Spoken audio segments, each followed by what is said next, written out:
విక్రమ్ గౌడ్ పై కాల్పుల కేసును వేగంగా దర్యాప్తు చేస్తామని హైదరాబాద్ సిపి మహేందర్ రెడ్డి చెప్పారు. మొత్తం 10 టీంలు 24 గంటల పాటు పనిచేస్తాయన్నారు. కాల్పులు జరిగిన సమయంలో ఇంట్లోకి బయట నుంచి ఎవరైనా వచ్చారా అనే కోణంలో విచారిస్తున్నామని చెప్పారు సిపి.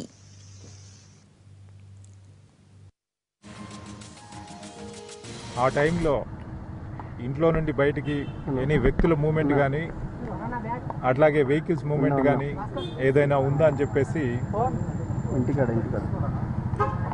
నిజాల్ని బయటికి తీయడానికి అన్ని ఎఫర్ట్స్ కూడా చేస్తున్నాం.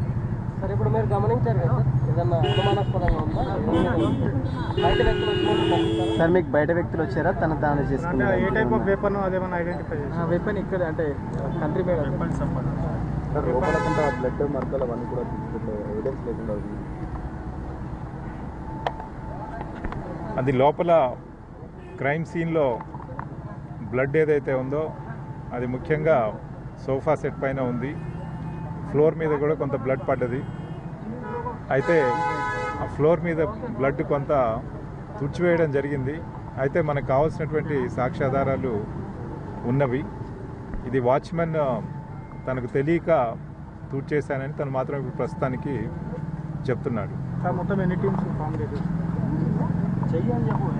కేసు తీవ్రత దృష్ట్యా దాదాపుగా ఒక 10 ఇటు వెస్ట్ జోన్ పోలీసు అట్లాగే టాస్క్ ఫోర్స్ టీమ్స్ కాన్స్టిట్యూట్ చేయడం జరిగింది.